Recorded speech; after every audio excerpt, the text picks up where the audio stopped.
시 한 편을 소개하겠습니다. 오래 만나지 못한 사람들에 대한 그리움과 느티나무에 쌓이는 아침 까치 소리 들었지만 골목길 둔탁하게 밟고 지나가는 불안한 소리에 대해서도 똑같이 귀 기울여야 했습니다. 새해 첫날 아침 우리는 잠시 많은 것을 덮어두고 푸근하고 편안한 말씀만을 나누어야 하는데 아직은 걱정스러운 말들을 함께 나누고 있습니다. 올해도 새해 첫날 아침 절망과 용기에 대해 이야기하였습니다. 이 시는 도종환 시인의 덕담이라는 시의 한 구절입니다. 2021년 새해가 밝았습니다. 우리 원미동교회 성도님들은 새해 아침에 어떤 이야기를 나누셨습니까? 우리 성도님들이 이야기 나눈 그 중심에는 아마 코로나라는 이야기가 대부분이었을 겁니다. 그리고 2021년 어떤 계획을 세우셨습니다. 우리들이 세운 계획 또한 코로나로 인해서 그 계획을 잘 진행할 수 있을지, 그 계획대로 할 수 있을지 마음 한구석에는 걱정이 앞섰을 것입니다. 2021년 새해가 시작이 됐지만 참 우울하고 슬프게 시작하는 것 같습니다. 원미동 지역과 부천 지역을 돌아다 보면 임대라는 단어가 붙은 상가 건물들이 많이 눈에 들어옵니다. 자영업자들의 한숨과 하루하루의 삶을 버겁게 살아내시는 사람들, 그리고 최근에 정인이라는 어린아이의 죽음이 우리의 마음을 더욱 무겁게 하였습니다. 우리의 새해도, 이 새해에 우리들도 덕담이라는 시구처럼 새해의 시작을 절망과 불확실성을 이야기했습니다. 하나님께서는 이런 우리들에게 어떤 말씀을 해주실까요? 오늘 저희들이 읽은 이 이사야 말씀을 통해 하나님의 말씀을 가슴에 새기는 시간이 되기를 원합니다. BC 7세기에 근동 지역에 극적인 변화가 일어나기 시작합니다. 북이스라엘을 점령했던 아수르가 바벨론과 메데바사라는 그 연합군으로 말미암아 멸망하게 됩니다. 바벨론과 메데바사의 연합군이었지만 그 연합군을 지배한 나라는 바벨론이었습니다. 아수르를 점령한 이 바벨론은 거기에서 멈추지 아니하고 남쪽으로 내려갔습니다. 그리고 남유다까지 점령하게 됩니다. 바벨론은 남쪽 지역까지 차지한 반면 메데와 바사는 그 아수르를 점령했던 북쪽 지역의 한 지역만, 그 북쪽 지역만 차지하게 되었습니다. 남유다까지 점령한 이 바벨론은 아수르의 정책을 이어받아 강제 이주라는 정책을 계승하였고 남유다에 있는 지도층을 모조리 자기의 땅으로, 바벨론 땅으로 데리고 갔습니다. 포로 생활이 시작이 되었습니다. 이 포로 생활 동안 많은 유대인들은 자신들이 믿었던 하나님에 대한 믿음이 웃음거리가 되었다라는 결론에 이르렀습니다. 또 어떤 유대인들은 하나님은 분명히 살아계시지만 그 살아계신 하나님이 우리를 버렸다라는 결론도 내렸습니다. 포로의 삶은 미래가 없는 삶입니다. 삶의 터전을 잃고 자신의 정체성마저 흔들려버린, 또 어떻게 살아가야 할지 앞날이 보장되지 않은 포로의 삶입니다. 그들 스스로 노력을 해서 그들의 살림을, 그들의 경제력을 좋게 할 수 있는 생활도 아닙니다. 발버둥을 쳐봐도 달라질 것이 없는 삶이 바로 이 포로의 삶이었습니다. 하나님은 자기 백성들에게 약속해 주신 그 약속의 땅으로 다시 이들을 인도하기 위해 하나님의 능력을 보여주실 때를 준비하고 계셨습니다. 바벨론을 정복한 바사 제국, 우리들은 흔히 익숙한 페르시아의 제국에 막이 열렸습니다. 오늘 성경 본문 말씀 14절 말씀에 내가 바벨론에 사람을 보내어, 하나님께서 준비해 주신 사람, 하나님께서 바벨론에 포로된 이스라엘 백성들을 위해 보내는 사람이 바로 바사의 초대왕 고레스 왕이었습니다. 이 고레스 왕은 새로운 외교 정책을 펼칩니다. 그 새로운 외교 정책은 과거의 정책을 완전히 뒤바꾸어서 포로들에게 고향으로 돌아갈 권리를 그들에게 허락해 주었습니다. 오늘 저희들이 읽은 이사야 이 말씀은 역사적으로 이루어진 사건입니다. 우리는 2021년 이 이사야 말씀을 읽으면서 이 말씀이 성취되었어, 이 예언이 성취되었던 말씀이야 라고 우리는 믿음으로 받아들이고 또 역사적으로 증명이 된 사건입니다. 그런데 이 말씀을 받은, 이 말씀을 들은 이사야 그 당시에 그들의 삶에서는 이 말씀이 이루어지기 10년 전 그 이상의 시간이 차이가 있습니다. 먼 미래의 이야기였습니다. 바벨론 포로 생활 중에 하나님께서는 명확하게 언제 이루어지겠다, 몇 월 며칠에 내가 사람을 보내주겠다라고 말씀하신 것이 아닙니다. 바벨론에 사람을 보내줄 텐데 그 사람이 고레스 왕이다라고 이름도 알려주지 않으셨습니다. 앞으로 언젠간 내가 추울 바벨론이 될 것이다, 바벨론에서 고향으로 언젠가는 돌아가게 해주겠다라는 말씀입니다. 먼 미래에 언제 그 일이 이루어질지에 대한 명확성도 없이 하나님께서는 이사야 선지자에게, 이스라엘 백성들에게 외치라고 말씀을 주셨습니다. 그리고 내가 얘기했던 이 말씀이 이루어지는 증거로 어떤 이야기를 더 말씀해 주셨냐면 출애굽의 사건을 하나님이 말씀해 주십니다. 이 예언의 증거로 하나님께서는 출애굽의 기억을 되새겨 주십니다. 16절 17절 말씀입니다. 나 여호와가 이같이 말하노라. 바다 가운데 길을, 큰 물 가운데 지름길을 내고 병거와 말과 군대의 용사를 이끌어내어 그들이 일시에 엎드러져 일어나지 못하고 소멸하기를 꺼져가는 등불 같게 하였느니라. 출애굽의 이야기, 과거에 하나님이 그들을 약속의 땅으로 인도해낸 그 출애굽의 기억을 다시 되새기면서 내가 반드시 이 출 바벨론을 내가 인도해 주겠다라고 말씀하고 계시는 겁니다. 하나님은 이사야 선지자를 통해 하나님의 임재하심과 하나님의 보호하심이 과거에만 국한되어 있는 것이 아니라 그 하나님의 능력이 현재와 미래의 사건 속에서도 활동하고 계심을 보여주셨습니다. 하나님은 자신이 선택함에 대한 그 선택에 무한한 책임감을 가지고 계십니다. 그 책임을 다하시기 위해서 하나님께서는 세상을 주관하시며 세상을 움직이시며 하나님의 구원 계획을 이루십니다. 우리의 구원 여정 또한 동일합니다. 우리도 과거에 하나님께서 이스라엘 백성들을 출애굽해 주셨던 것처럼 우리들도 죄에서 구원해 주셨습니다.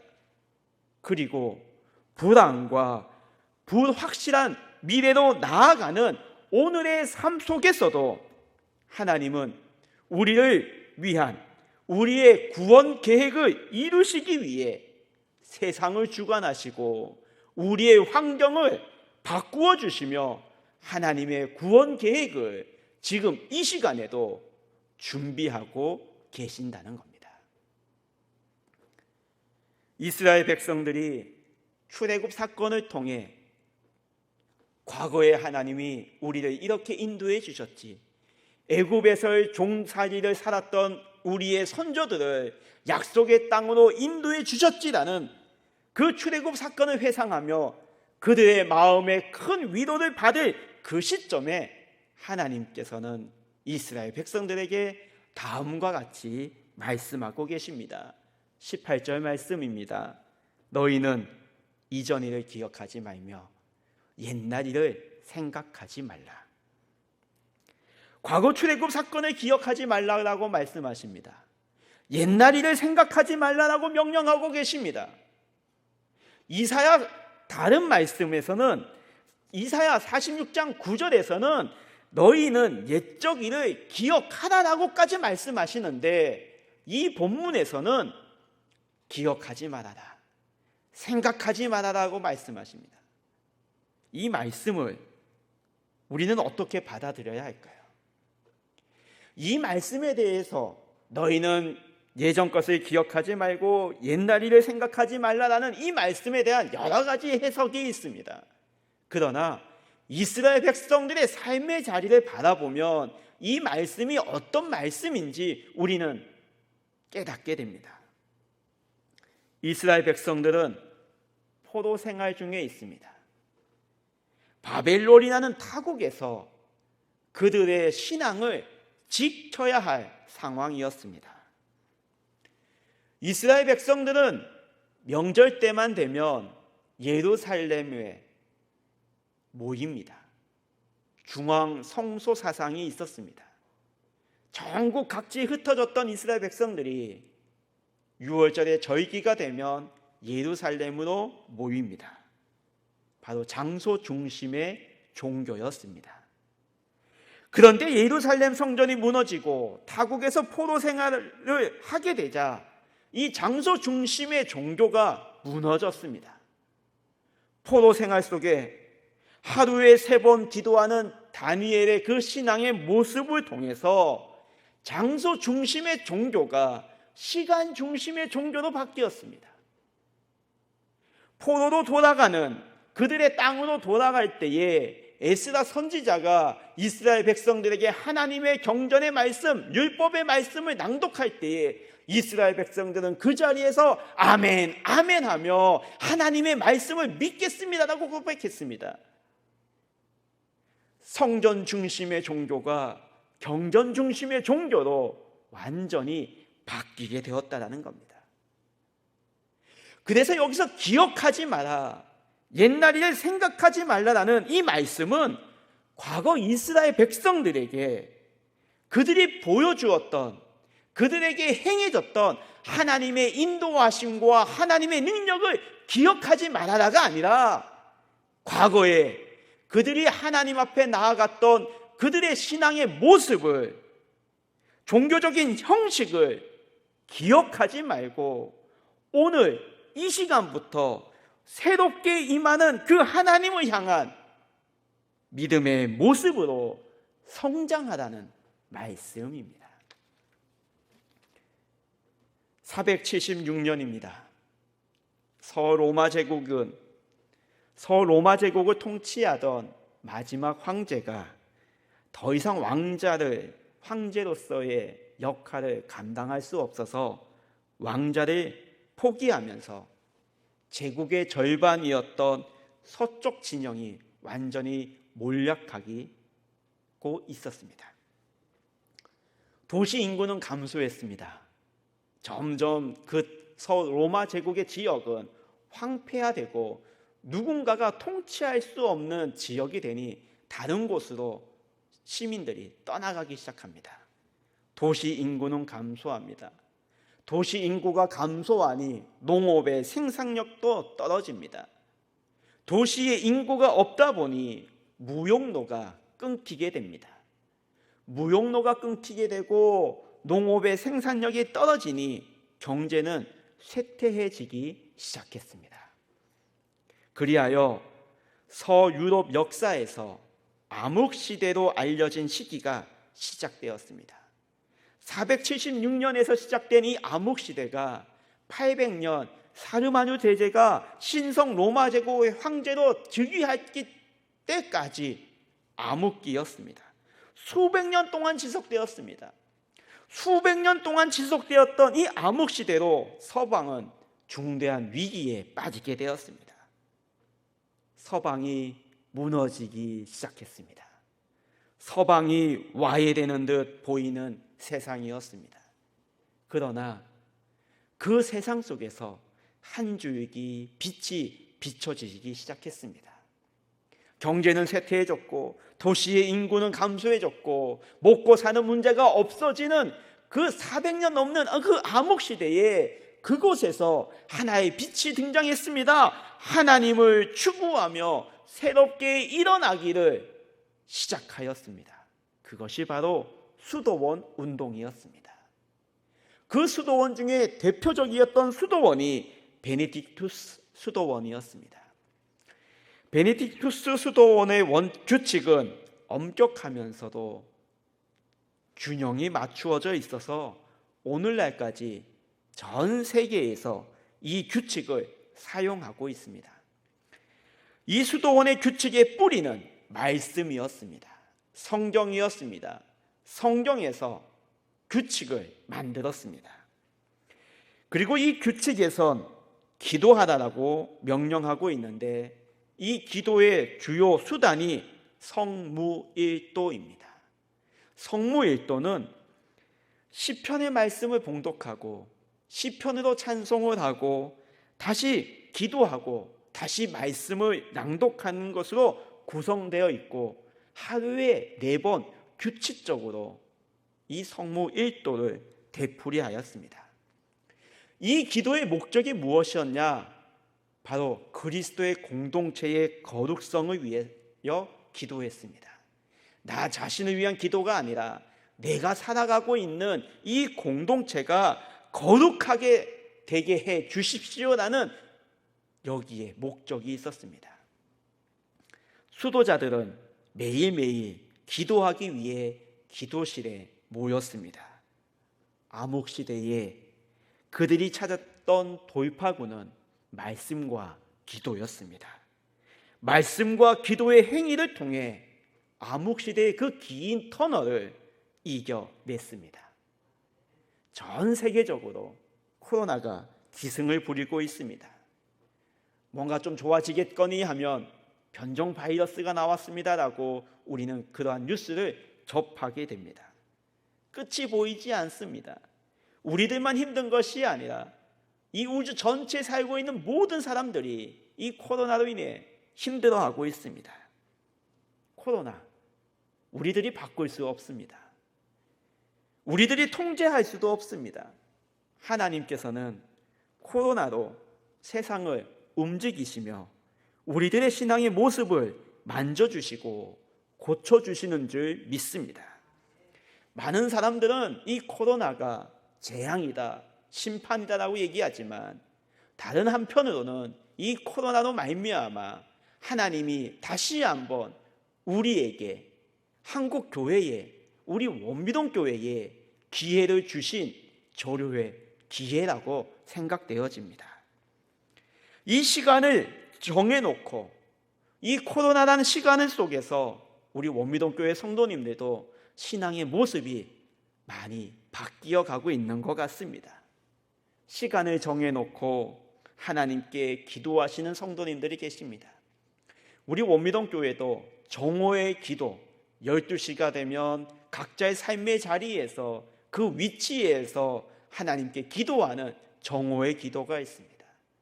성도님들이 그 기도에 많은 분들이 동참하고 계시는 것 같습니다. 또 어떤 성도님들은 말씀을 사모하는 마음으로 매일매일 외출은 할 수 없으니 기독교 방송을 통해 말씀을 들으며 유튜브를 통해 아침 묵상의 말씀을 들으며 좀 더 가까이 말씀을 사모하는 성도님들이 계십니다.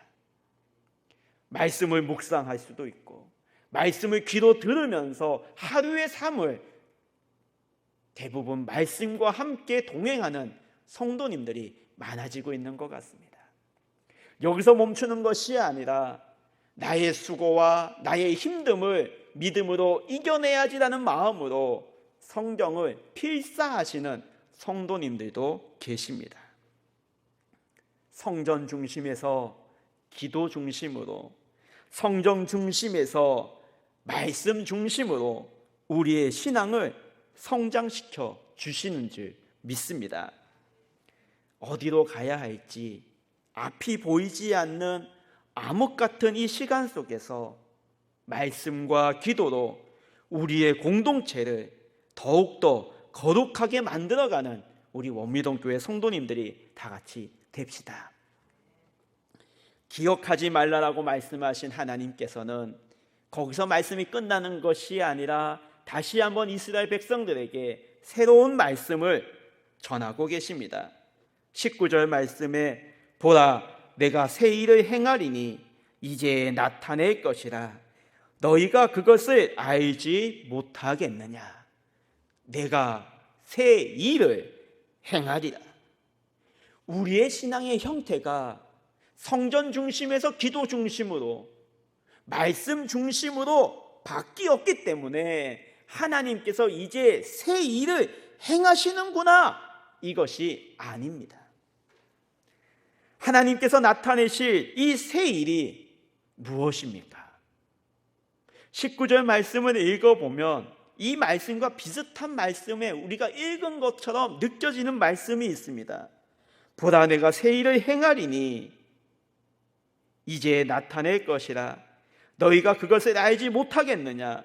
반드시 내가 광야의 길을 사막의 강을 내리니 그것을 알지 못하겠느냐. 하나님께서 행하시는 새 일은 광야의 길을 사막의 강을 내시는 겁니다. 근데 이 말씀 하시기 전에 너희가 그것을 기억하지 못하겠느냐, 알지 못하겠느냐라고 말씀하십니다. 너희들도 알고 있는 거야 라는 거죠. 어떤 것을 알고 있습니까? 16절 말씀입니다. 바다 가운데 길을, 큰 물 가운데 지름길을 내고, 출애굽 당시에도 하나님께서는 길을 내주셨습니다. 출 바벨론에도 길을 내주겠다라고 말씀하십니다. 과거에도 길을 만들어 주셨고 지금도 길을 만들어 주시고 미래에도 길을 만들어 주시겠다라는 겁니다. 하나님의 구원의 패턴입니다. 광야의 길을, 앞으로 가는 그 분명한 길이 없어도 어디로 가야 할지 우리는 알 수 없지만 앞서 가시는 하나님께서 그 길을, 우리가 걸어가야 할 그 길을 하나님이 새 길을 창조해 주시겠다라는 말씀입니다.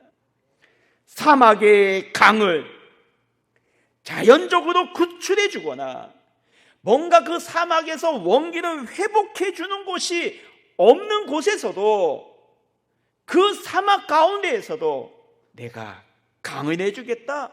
너희들이 생각하지 못한 그 생각을 뛰어넘어 내가 너희들을 인도해 주겠다라는 말씀입니다.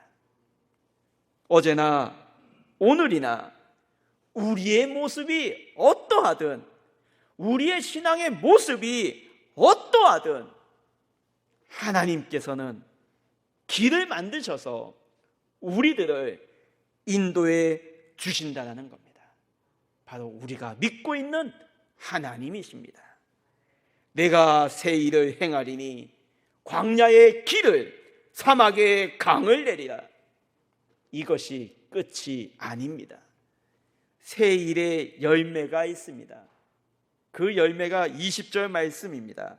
내가 광야의 물을, 사막의 강을 내어 내 백성 내가 택한 자에게 마시게 할 것입니다. 광야의 길과 사막의 강을 내는 이유가 마시게 하기 위함이라는 겁니다. 광야와 사막은 죽어가는 영혼입니다. 메말라가는 영혼입니다. 황폐해져가는 영혼입니다. 삶의 희망과 삶의 의지가 없는 자들에게 내가 마시게 해주겠다라고 말씀하시는 겁니다. 생명을 소생케 하는 은혜의 열매가 바로 하나님의 새 일입니다. 그리고 그 물을 마시는 자들은 21절 말씀에 하나님을 찬양하게 됩니다.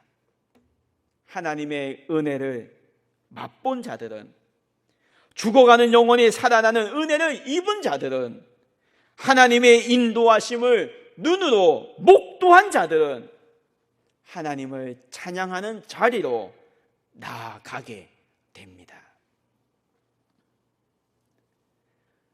선한 능력에 언제나 고요하게 둘러싸여서 보호받고 위로받는 이 놀라움 속에 여러분과 함께 오늘을 살기 원하고, 그리고 여러분과 함께 새로운 한 해를 맞이하기 원합니다. 옛것은 여전히 우리의 마음을 괴롭게 하고, 어두운 날들의 무거운 짐은 여전히 우리를 짓누르지만, 오 주님, 내몰려버린 우리의 영혼에게 주님께서 예비하신 구원을 주옵소서. 주님의 모든 자녀들이 소리 높여 부르는 찬양을 선한 능력에 우리는 너무 잘 보호받고 있으며 믿음으로 일어날 일들을 기대하고 있습니다. 하나님께서는 밤이나 아침이나 우리 곁에 계십니다. 또한 매일의 새로운 날에 함께 하십니다. 이 시는 선한 능력으로라는 제목의 본해퍼 목사님의 시입니다. 히틀러 암살을 모의했다는 제목으로 39세의 나이, 젊은 나이에 교수형을 선고받았습니다. 그리고 이 시는 감옥에서 약혼자에게 보낸 내용입니다. 선한 능력으로. 우리 원미동교회 성도님들도 이 선한 힘이 우리를 감싸시니 믿음으로 일어날 일을 기대하는 성도인 줄 믿습니다. 우리 원미동교회 성도들도 선한 능력에 둘러싸여 소리 높여 찬양을 부를 성도인 줄 믿습니다. 우리는 바꿀 수 없는 과거와 통제할 수 없는 미래 사이에 매달려 현재의 시간의 터널을 걸어가고 있습니다. 이 걸음걸음에 하나님께서는 우리들을 외면하지 않으십니다. 그리고 하나님께서는 약속의 새 일을 행하여 주실 줄 믿습니다. 이제 우리들은 이 말씀과 기도의 이 두 기둥을 붙잡아 광야의 길을, 사막의 강을 내시는 그 하나님의 새 일에 쓰임을 받아 말씀으로 회복을 선포하는 우리 원미동교회 성도님들이 다 같이 됩시다.